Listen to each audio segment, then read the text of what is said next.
Steve Harvey had stood on that stage for 19 years. He had watched families argue over answers, cry over losses, and hug total strangers. He thought he had seen everything a game show could show him. Then a quiet woman from Ohio stepped up to the podium wearing a wristwatch that had stopped working 11 years earlier, and her husband opened his mouth before she could speak. What happened in the next 4 minutes was never supposed to air. The producers wanted it cut. Ray refused. He said one sentence that ended the argument.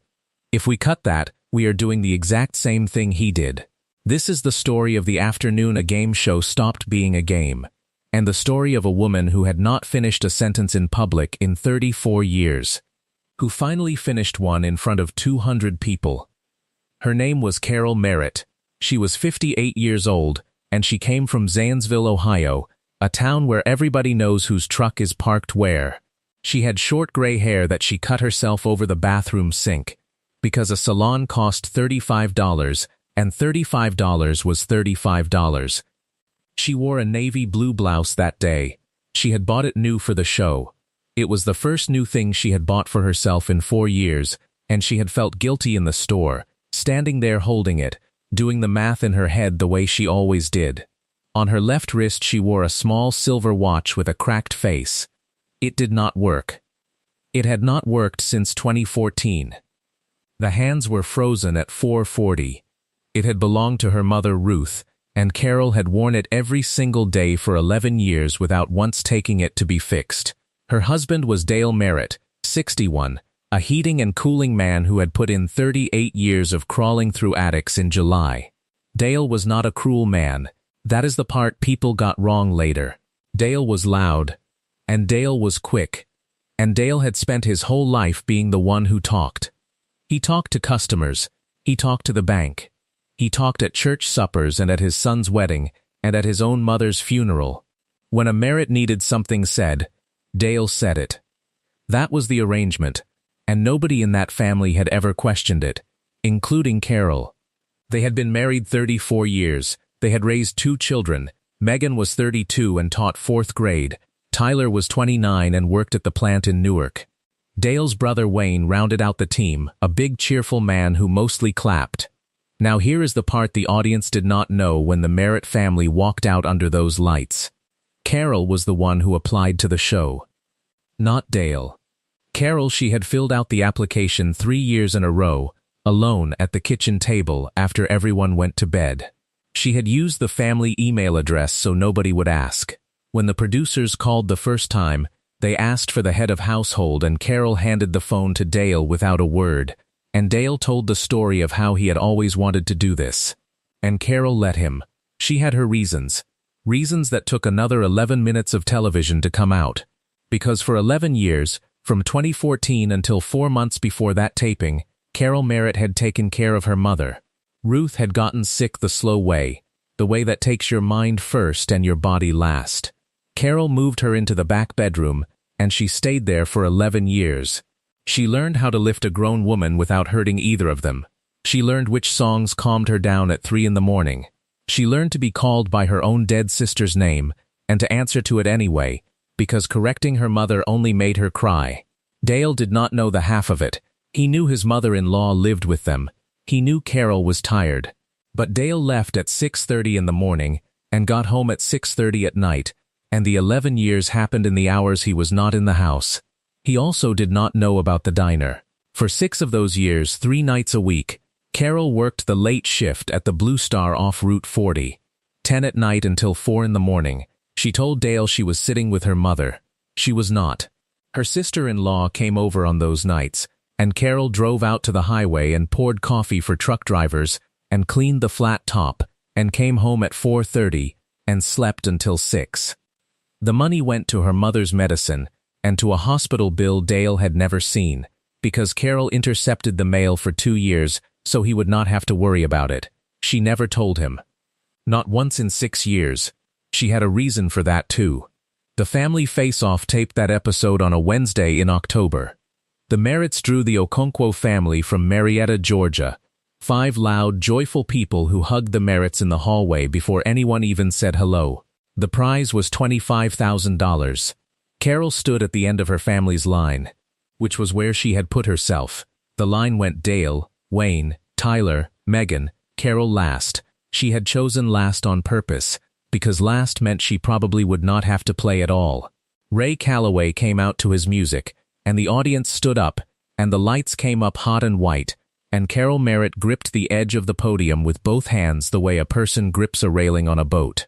The first face-off went to Dale, and Dale won it, and the Merritts took control of the board.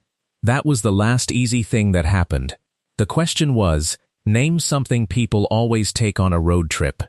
Wayne said snacks. Number 1 answer. The family cheered. Tyler said music. Number 3 answer. Megan said pillows. Number 5 answer. Then it came around to Carol. Ray walked down the line with his microphone, and he stopped in front of her, and he asked her the question, and Carol opened her mouth. I think maybe a cooler. Dale shouted from 4 positions down the line. Cooler Ray, she means a cooler. Ray looked at Dale. Then he looked back at Carol. He asked the board for a cooler. It was not up there. Strike 1. Carol nodded and stepped back, and if you watch the tape now, you can see her mouth close and stay closed. She had been about to say cold drinks. Cold drinks was the number 2 answer, worth 21 points. Nobody noticed. It was the first round. These things happen. The second round the same thing happened, and this time the camera caught it. Because the camera operator had already started watching her. The question was about things you find in a grandmother's purse. Carol said, pep, and Dale said tissues. Over the top of her, and Ray gave the board tissues, and tissues was up there and the family cheered, and Dale slapped the podium and said, that's my girl. Peppermints was the number 1 answer. But then something started happening in the audience. It happened quietly, the way these things do. A woman in the 4th row leaned over to her husband. 2 women in the front row looked at each other. Nobody said anything. But 200 people had begun to watch a different show than the one they came for. The Okonkwo's took control of the board in the 3rd round and ran it clean. And suddenly, the score was close, and the energy in the studio changed the way it always does when a game gets real. Ray called for the 4th round, and the 4th round was the one. The score was 281 to 264. The Okonkwo's were ahead. This round would decide who played for the money. Everybody in that studio understood it, including Carol, who had spent the last 20 minutes praying she would not have to speak again. The Merritts won the face-off. Dale won it, and he was proud of it, and he had every right to be. He passed the board back to his family, and the questions started coming down the line. Wayne got 1. Tyler got 1. Megan got 1. 2 strikes on the board, and 4 answers up, and the Okonkwo's were leaning forward over their podiums like runners on the blocks, and then it came around to Carol again. Last in line. The way she had planned it. Ray read the question off the card, and then he read it again, slower, because he liked the sound of it. Name something a person gives up when they spend years taking care of somebody else. The studio got a little quieter. It was that kind of question. You could feel 200 people run it through their own lives at the same time. Carol Merritt lifted her head, and for the first time all afternoon, she was not afraid. Because for the first time all afternoon, somebody had asked her a question she already knew the answer to. She knew it the way you know your own address. She had lived inside that answer for 11 years, in a back bedroom, in the dark, at 3 in the morning, with a washcloth and a cup of water, and a song about a river. She leaned toward the microphone. She said 1 syllable. Them, sleep. Dale shouted. Sleep, Ray, time with your friends. Put down time. Ray Calloway did not turn toward the board. He stood absolutely still with his card in his hand and his eyes on Carol, and he watched something happen to her face that he would talk about for the rest of his career. He watched a woman's face close like a door. She did not argue. She did not sigh. She did not roll her eyes the way a person does when they are annoyed. She simply stepped back from the podium, folded her hands in front of her, and looked down at the floor. And with her right thumb, without seeming to know she was doing it, she began rubbing the cracked face of the little silver watch on her left wrist. Around and around. The way you rub a stone. The audience saw it. 200 people saw a 58-year-old woman get quietly put away, and something in that room turned over. Ray Calloway had a decision to make, and he had about 1 second to make it. The rules were simple. First answer out of the family counts. Dale said sleep. Sleep was worth points. The correct move, the professional move, the move that kept the show on schedule, was to turn around and ask the board for sleep and keep the game moving. Ray Calloway put his card face down on the podium. "Stop the clock," he said. The music cut. The floor manager froze with his hand in the air. In the booth, the director said, "What in the world is he doing?" And nobody answered him, because nobody knew. Ray turned to Dale Merritt, and when he spoke, his voice was not angry. That is what made it land the way it did. It was gentle, and it was tired, and it was the voice of a man who had been standing on that stage for 19 years watching this exact thing happen in 100 different families. "Dale," he said, "I want to ask you something, and I want you to know I'm not trying to embarrass you. That's the 4th time today you've answered for your wife." Dale laughed.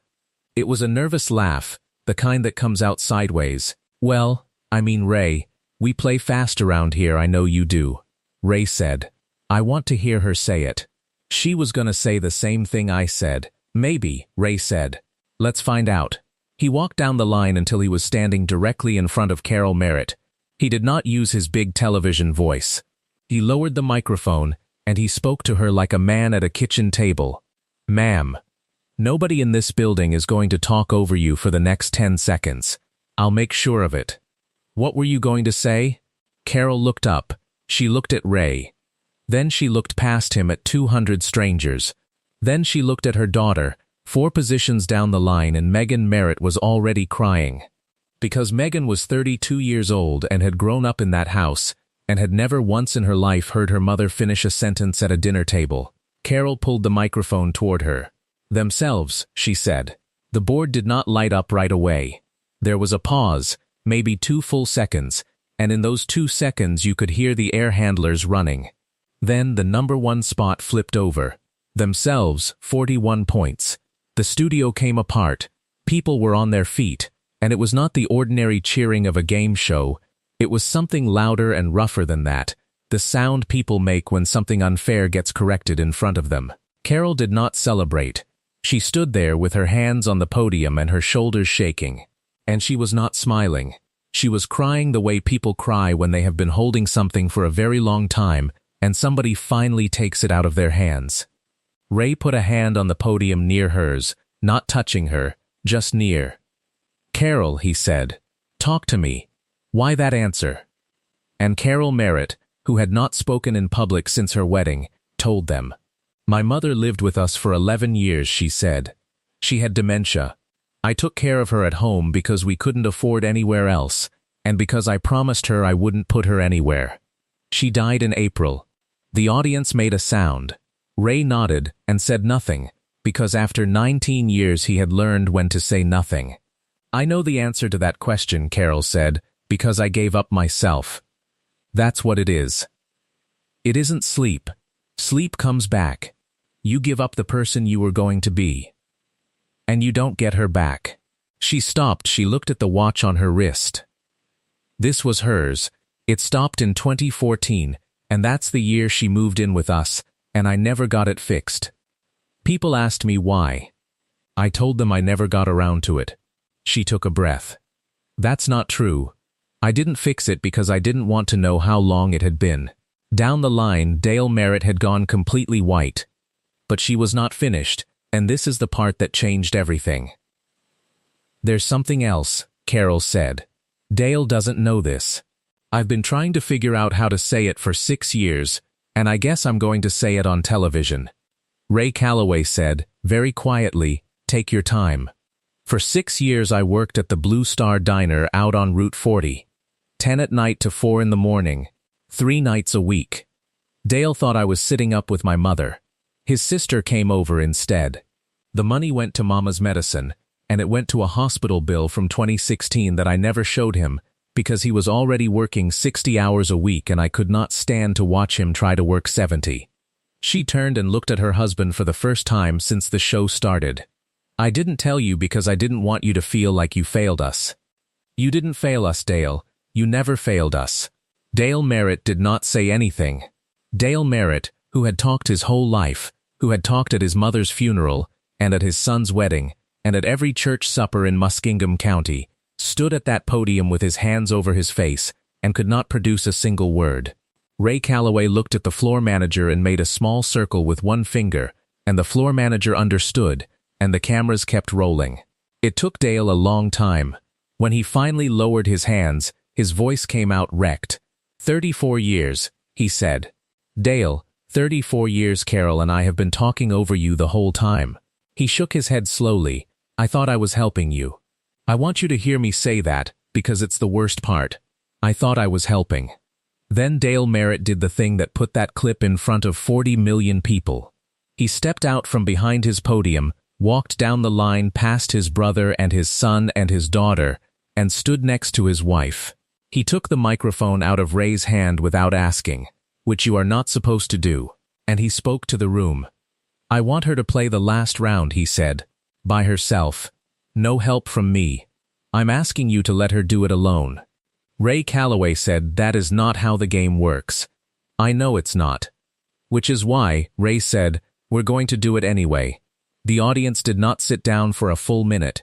What happened next was the round nobody in that building forgot. The producers, to their credit, never tried to stop it. They just let the woman play. Carol Merritt went to the front podium alone. Her family stood behind her in a row, and Dale stood at the far end with his hands folded, and he did not open his mouth again for the rest of the taping. 5 questions. 20 seconds. Name something you do first thing in the morning. Check on somebody. Number 2 answer. Name a job that never really ends. Being a mother. Number 1 answer. Name something that gets harder as you get older. Asking for help. Number 1 answer. Name a place where people are honest. A hospital hallway. That one was not on the board, and the audience groaned, and Carol laughed out loud, and it was the first time all day anybody had heard her laugh. Name something worth waiting 30 years for. Carol Merritt did not hesitate. Your turn. The board flipped. Number 1 answer, 39 points. She finished with 211 points and won her family $25,000, and the whole Merritt family collapsed into each other at center stage, and Ray Calloway stood off to the side and let the camera stay on them instead of on him, which is the single classiest thing a host can do. The episode aired 6 weeks later. The clip went out on a Tuesday night, and by Thursday it had been shared 11 million times. It was not the money that traveled. It was 3 seconds of tape. It was a 58-year-old woman rubbing a broken watch while her husband answered for her, and a host putting his card face down and saying, "Stop the clock." The letters started that same week. The show received more than 19,000 of them, which was more than any episode in the history of the program. They were almost all from women between 45 and 75, and they almost all said the same thing in different handwriting. "I have been Carol. Nobody ever stopped the clock for me." A woman in Tulsa wrote that she had watched it with her husband of 41 years, and that when it ended, neither of them spoke for 10 minutes, and then he said, out loud, "I do that." A hospice nurse in Maine wrote that she had shown it to her entire staff. A man in Sacramento wrote to say that he had called his mother for the first time in 3 years. But the thing that mattered most happened in Zanesville, in a church basement, on a Thursday morning. Because Carol Merritt did not become famous, she did not get an agent, and she did not move, and she went right back to the same house on the same street. What she did do was put a folding table and a coffee pot in the basement of her church. And she told 6 women she knew from the grocery store to come sit down on Thursday mornings. They called it Thursday mornings because Carol was not the kind of woman who would give a thing a clever name. It was for people taking care of somebody at home. There was no program and no counselor and no dues. You came, you got coffee, and you finished your sentences. That was the whole rule. Carol wrote it on an index card and taped it to the wall. Nobody interrupts anybody in this room.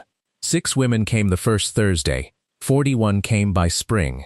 2 years later, there were 14 rooms like it in 4 states, all of them started by somebody who had seen the clip, all of them running on the same index card taped to the same kind of wall. The $25,000 paid off the hospital bill from 2016 and what was left of her mother's medical debt. There was about $4,000 left over. Carol spent $600 of it on a chest freezer, and she put the rest in an envelope in a drawer, and she has said in every interview since that she has not decided what to do with it yet, and that not having to decide is the luxury. Dale Merritt changed too, though it did not happen all at once, because 61-year-old men do not change all at once. Megan said the first 6 months were the hardest to watch. He would start to answer for her, catch himself halfway through a word, and stop. Out loud, in front of people. He would just stop talking mid-sentence and look at his wife and say, "Go ahead." He still does it. Their grandchildren think it is a normal thing that grandpas do. Ray Calloway kept hosting for years after that, and he was asked about the Merritt episode in nearly every interview he ever gave. His answer never changed much. "People think I did something brave," he would say. "I didn't. I put a card down." What was brave was a woman standing in front of 200 strangers and telling her husband the truth after 34 years of protecting him from it. "All I did was make room." That's the only thing any of us can do for anybody. Make a little room, and then be quiet in it. There is one more thing, and it is the part Carol tells when somebody asks her to speak, which people do now. Though she still hates it. About a year after the show, her daughter Megan took the little silver watch to a jeweler in Columbus without telling her. It needed a new crystal and a new stem, and about $90 of work. Megan gave it back to her on Christmas morning in a small box with no card. Carol opened it, and the crack was gone, and the hands were moving. She sat there on the floor of her living room with her grandchildren climbing over her, holding a watch that had not moved since 2014, and she listened to it tick. She has worn it every day since. It keeps perfect time, and when people ask her about it, which they do, because they have all seen the clip and they all know what it is, she tells them the same thing. "It stopped for 11 years, she says, and then somebody let me finish, and it started again. I don't think that's a coincidence. I think that's just what happens.